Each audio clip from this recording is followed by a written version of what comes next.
बहुत बहुत स्वागत। आप देख रहे हैं एमपी अब तक।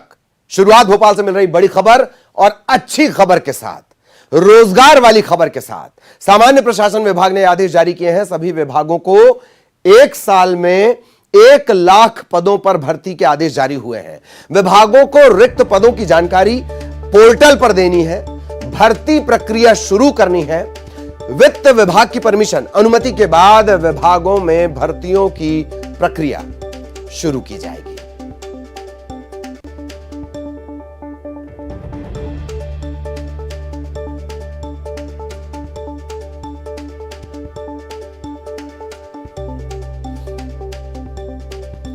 एक साल में 1 लाख पदों पर भर्ती के आदेश जारी हो गए हैं।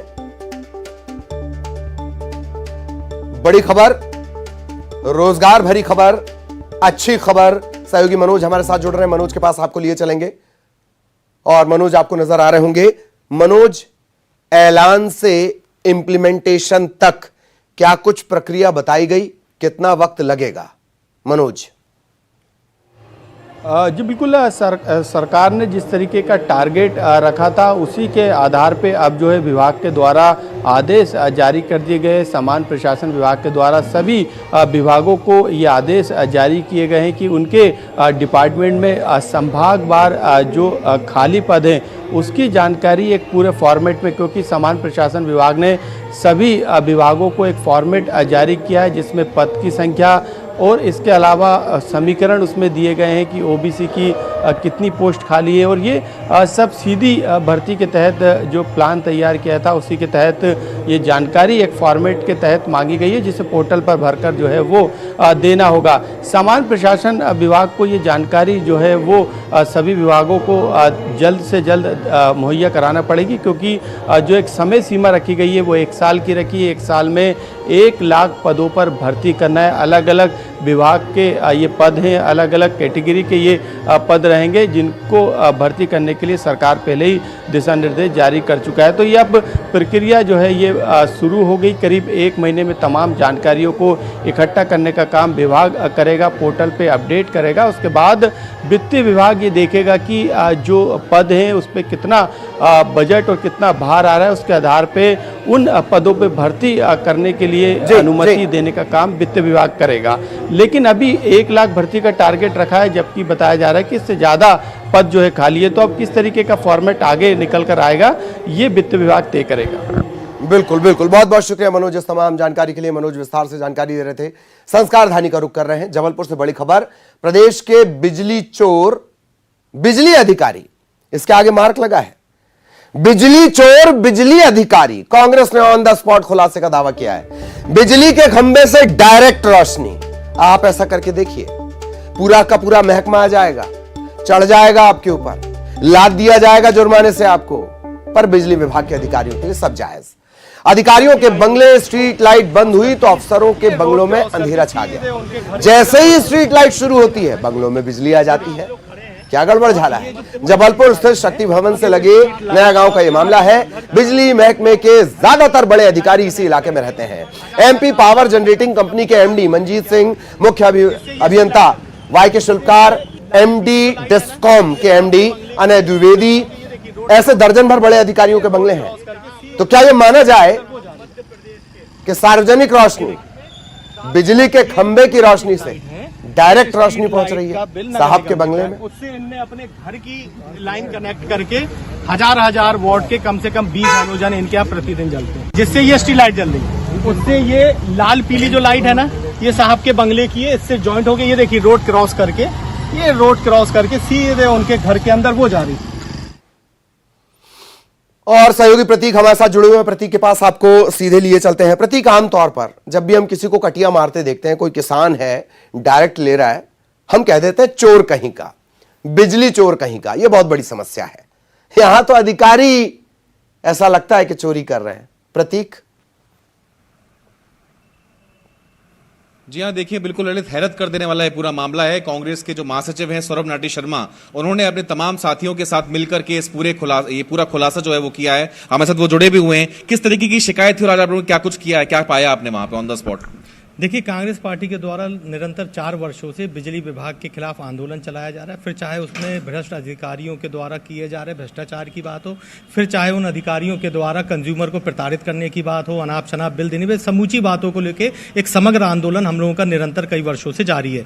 ये बात हम लोगों के देखने में आई कि कई जगह जबलपुर में नगर निगम की जो सप्लाई होती है उसमें मीटर तक नहीं लगे, और जहां मीटर लगे हैं वहां पर दूसरे कई जगहों से चोरी की जाती है। हम लोगों ने बड़ी ही सूक्ष्मता से देखा कि जब रामपुर इलाके की स्ट्रीट लाइट चालू होती है तो साथ ही में वहां पर जो बंगले बने हैं, जिसमें इस प्रदेश के सीएमडी, पूर्व क्षेत्र विद्युत वितरण कंपनी के एमडी, आपका पश्चिम क्षेत्र विद्युत वितरण कंपनी के एमडी, आपके मध्य क्षेत्र विद्युत वितरण कंपनी के एमडी, इनके साथ बिजली विभाग के सलाहकार, ये तमाम 12-15 बड़े बड़े बंगले बने हैं जो कि 5 से 7 एकड़ के बंगले हैं, जिनके घर के अंदर 30-40 हैलोजन 1000 वॉट की लगी है। और जैसे ही स्ट्रीट लाइट ऑन होती है उनके घर रोशन हो जाते हैं। जैसे ही सुबह स्ट्रीट लाइट बंद की जाती है उनके घरों की लाइट बंद हो जाती है।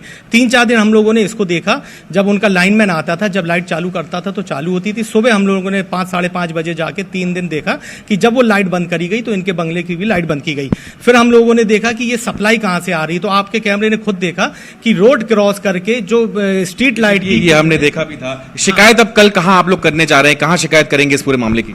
इसको लेके भाई सौरभ नाटी शर्मा जी के नेतृत्व में पूरे कांग्रेस के लोग नगर निगम कमिश्नर महोदय से मिलेंगे और इसकी शिकायत करेंगे, क्योंकि स्ट्रीट लाइट का बिल नगर निगम से जाता है और जिस तरह से ये चोरी वरिष्ठ अधिकारी कर रहे हैं, अगर कोई आम व्यक्ति का मीटर खराब हो जाता है और पुरानी रीडिंग के आधार पे उसके ऊपर बिल पुराना लाद दिया जाता है, तो हमारी ये मांग रहे हैं कि कार्रवाई होना चाहिए। ये जितने अधिकारी, इनके ऊपर तो एफआईआर होनी चाहिए चोरी लाइट की, लेकिन पिछले कितने विगत वर्षों से ये इस तरह की चोरी की लाइट जला रहे हैं, बिल्कुल कार्रवाई हो। बिल्कुल, ये बातचीत प्रतीक, वक्त की कमी है, ये बातचीत हम आगे भी दिखाएंगे। बहुत बहुत शुक्रिया आपका, जो लोग जुड़े उनका भी बहुत बहुत धन्यवाद। इधर मध्य प्रदेश विधानसभा के मानसून सत्र का दूसरा दिन हंगामे की भेंट चढ़ना था, चढ़ गया।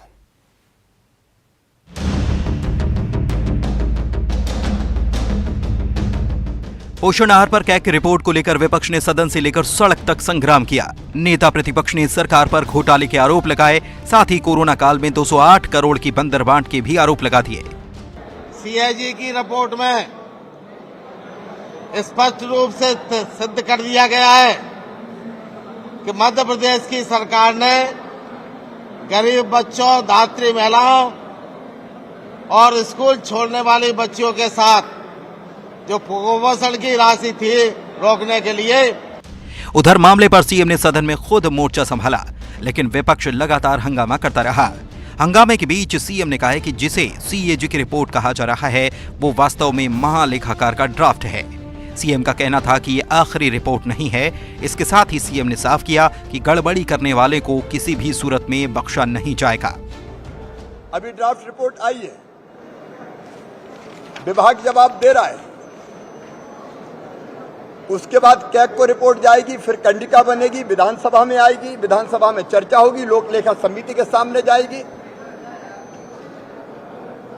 लेकिन मेरा साफ कहना है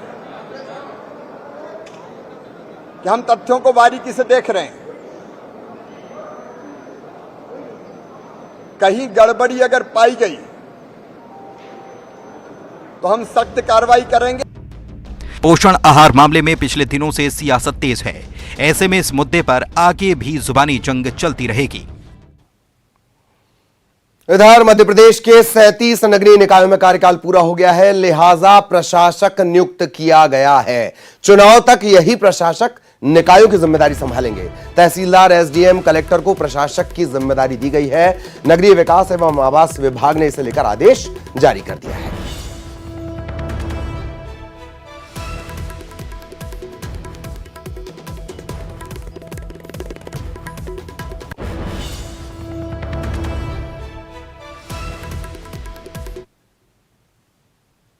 और कल केंद्रीय मंत्री नितिन गडकरी ग्वालियर आएंगे। Nitin Gadkari elevated flyover road का भूमि पूजन करेंगे। 829 करोड़ की लागत से 15 किलोमीटर की यह एलिवेटेड फ्लाईओवर रोड बननी शुरू हो जाएगी। कार्यक्रम में सीएम शिवराज सिंह चौहान, ज्योतिरादित्य सिंधिया, नरेंद्र सिंह तोमर भी शामिल होंगे।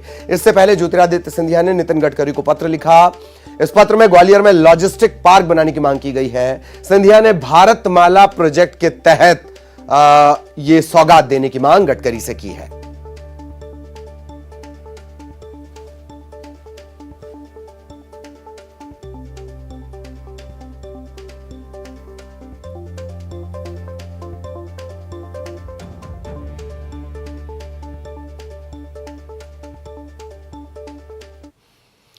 इधर बिशप पीसी सिंह को लेकर हुआ है नया खुलासा। बिशप पर चर्च की बेशकीमती जमीन बेचने के आरोप हैं। इतना ही नहीं, करोड़ों की जमीन प्रेमचंद सिंह ने, इसका नाम है, प्रेमचंद सिंह ने सस्ते में खुद खरीद ली। पॉश इलाके मिशन कंपाउंड के पास मिशन की 2 करोड़ की जमीन पीसी सिंह ने 1.25 करोड़ में खरीद ली। 5,700 वर्ग फुट जमीन पर आलीशान आशियाना बनाया जा रहा है। जब्त दस्तावेज खुलासा करते हैं। इसके अलावा पीसी सिंह को the church of north India के सेंट ने लीव ऑफ एब्सेंस में भेज दिया है। अब डेप्टी मॉडरेटर की जिम्मेदारी संभालेंगे। The church of north India के सेंट ने फैक्ट फाइंडिंग कमेटी गठित की है। यह कमेटी बिशप से जुड़ी गड़बड़ियों की जांच करेगी। 3 सदस्यीय यह कमेटी है। बिशप पर धर्मांतरण और आर्थिक गड़बड़ियों को लेकर ईओडब्ल्यू ने बड़ी कार्रवाई की है, गिरफ्तारी की गई है।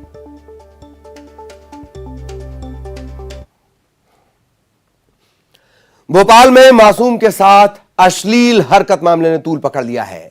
एबीवीपी ने प्रदर्शन किया, कमलनाथ ने ट्वीट किया, लॉ एंड ऑर्डर पर सवाल उठाए। इधर मुरैना में 3 साल की बच्ची से दरिंदगी मामले में प्रशासन ने कार्रवाई की।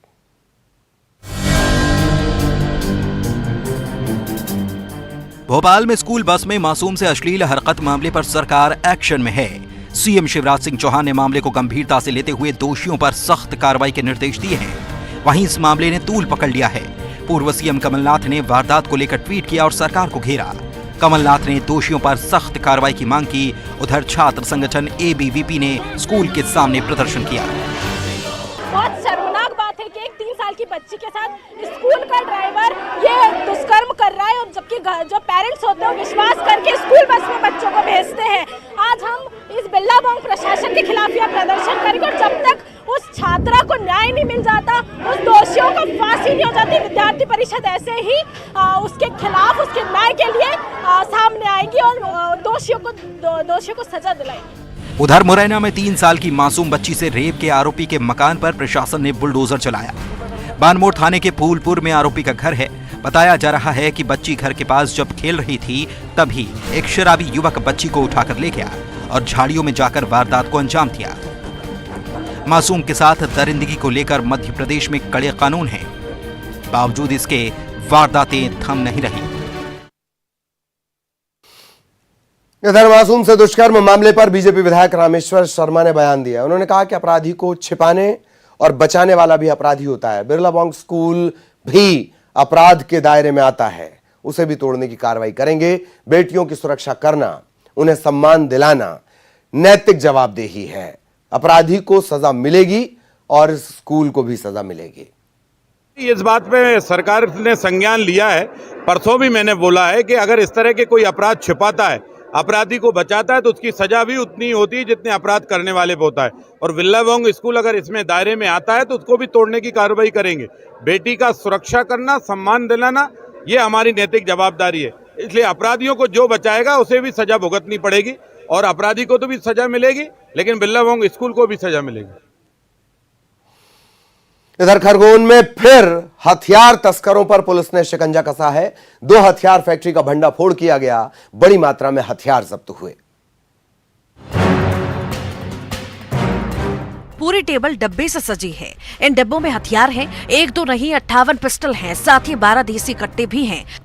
खरगोन पुलिस ने हथियारों के साथ ही 2 हथियार फैक्ट्री का भी खुलासा किया है। सिगनूर और धूलकोट में इन फैक्ट्रियों को चलाया जा रहा था। पुलिस ने छापा मारकर हथियार बनाने के सामान के साथ ही 9 लोगों को पकड़ा।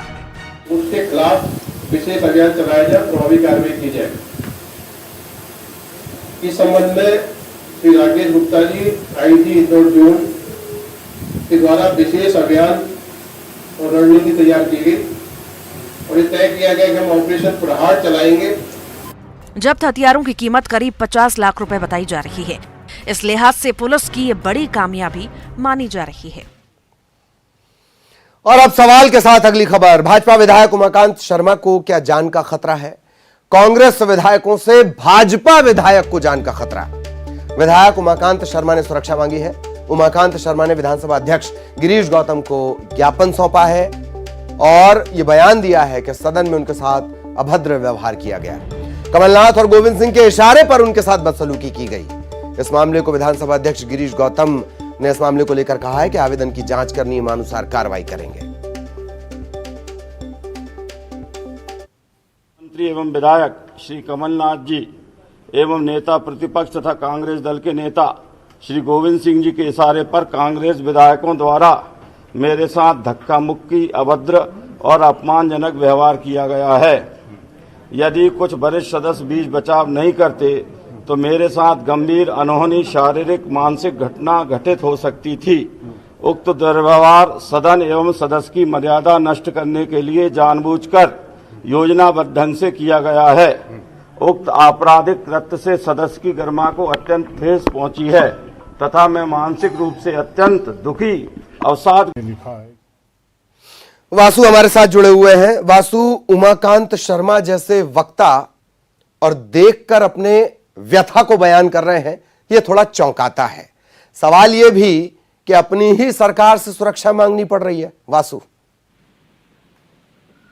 बिल्कुल, देखिए, आज प्रश्नकाल के दौरान सदन में जो कुछ भी घटनाक्रम हुआ उसको लेकर आज दिन भर सियासत जो है वो गरमाई हुई है। भाजपा के जो नेता हैं वो लगातार कांग्रेस के विधायकों पर गंभीर आरोप लगा रहे हैं, चाहे वो संसदीय मर्यादाओं को ठेस पहुंचाने की बात हो या फिर जिस तरीके से उमाकांत शर्मा जो भाजपा के विधायक हैं सिरोंज से वो विधानसभा अध्यक्ष के पास पहुंचते हैं और कहते हैं कि मुझे सदन के अंदर आने में डर लग रहा है, मुझे सुरक्षा चाहिए। और उन्होंने Z+ सुरक्षा की तक जो है वो अपने बयान जो मीडिया को दिया है उसमें मांग कर दी है कि जो उपयुक्त सुरक्षा है वो मुझे दी जाए। उन्होंने कहा है कि मेरे साथ धक्का मुक्की हुई, अपमानजनक व्यवहार हुआ और इतना ही नहीं, कांग्रेस के जो सबसे सीनियर लीडर है, चाहे वो कमलनाथ हो या फिर नेता प्रतिपक्ष विधानसभा के डॉक्टर गोविंद सिंह हो, उन पर तक उन्होंने आरोप लगाए और ये कहा है कि कहीं उनके ही इशारों पर तो मेरे साथ ये सब कुछ नहीं हुआ, इसकी भी जांच होनी चाहिए। और इस पूरे मामले को लेकर गिरीश गौतम ने साफ कर दिया है कि जो नियम अनुसार कार्रवाई होगी वो की जाएगी। फिलहाल इस पूरे मामले की जांच की जा रही है। जी बिल्कुल बिल्कुल बिल्कुल वासु, ना सिर्फ आरोप लगाए बल्कि आरोपों को पढ़कर भी बताया। शुक्रिया वासु इस तमाम जानकारी के लिए। और अब 25 सेकंड 25 खबर। पोषण आहार पर सदन में संग्राम, विपक्ष के हंगामे के बीच सीएम ने दिया जवाब, कहा फैलाया जा रहा भ्रम, नेता प्रतिपक्ष का आरोप, हो रही तानाशाही। पोषण आहार मामले पर नरोत्तम मिश्रा का बयान, कांग्रेस को पता था शिवराज बोलेंगे तो सारी कालेख उनकी तरफ आ जाएगी। विधानसभा में कांग्रेस विधायकों का धरना खत्म, विधानसभा स्पीकर से चर्चा के बाद खत्म हुआ धरना, कई मांगों को लेकर धरने पर बैठे थे कांग्रेस विधायक। मध्य प्रदेश के 37 निकायों का कार्यकाल पूरा, नगरीय प्रशासन ने प्रशासक नियुक्त किए, चुनाव तक संभालेंगे निकाय की कमान। इंदौर में 24 घंटे खुला रहेगा शहर, जिला प्रशासन ने जारी किया आदेश, प्रथम चरण में BRTS कॉरिडोर के आसपास 100 मीटर के दायरे में दी गई अनुमति। खरगोन में सिगनूर और धूलकोट में अवैध हथियार फैक्ट्री पर पुलिस ने दी दबिश, 58 पिस्टल, 12 देसी कट्टे जब्त। मुरैना में 3 साल की मासूम के साथ रेप मामले में बड़ी कार्रवाई, आरोपी गिरिराज रजक के मकान पर चला बुलडोजर, आरोपी पहले ही हो चुका है गिरफ्तार। अलीराजपुर में शराब माफिया के घर चला बुलडोजर, अतिक्रमण का हिस्सा ढहाया गया, आरोपी ने कुक्षी में SDM और तहसीलदार के ऊपर किया था हमला। स्कूल बस में 3 साल की मासूम से अश्लीलता का मामला, आरोपियों की हुई कोर्ट में पेशी, न्यायिक हिरासत में भेजे गए दोनों आरोपी। दमोह में खेत में गाय घुसने के विवाद में जमकर चले लाठी डंडे, आधा दर्जन लोग घायल, इलाज के लिए अस्पताल में भर्ती। जबलपुर के हनुमानताल में शराब के नशे में 2 पक्षों में हुई मारपीट, दोनों पक्षों ने एक दूसरे पर चलाए लाठी डंडे पत्थर, दोनों पक्षों के 5 लोग घायल। जबलपुर में बिशप मामले में नया खुलासा, चर्च की बेशकीमती जमीन को बेचने का आरोप, बिशप खुद बन गया खरीदार। सतना में स्वास्थ्य सुविधाओं को शर्मिंदा करने वाली तस्वीर, मासूम मरीज को नहीं मिला बेड, खून चढ़ाने के लिए स्टैंड तक नहीं दिया गया। मध्य प्रदेश में 1 साल में 1 लाख युवाओं को सरकारी नौकरी का दावा, सामान्य प्रशासन विभाग ने जारी किया आदेश, रिक्त पदों की जानकारी पोर्टल पर देकर शुरू करनी होगी प्रक्रिया। डिंडौरी में बैगा आदिवासी महिलाओं और वन कर्मियों के बीच विवाद, खेत की जमीन को लेकर दोनों पक्ष आमने सामने, कई एकड़ में लगी धान की फसल नष्ट। इसी के साथ इस बुलेटिन में इतना ही, खबरें जारी हैं।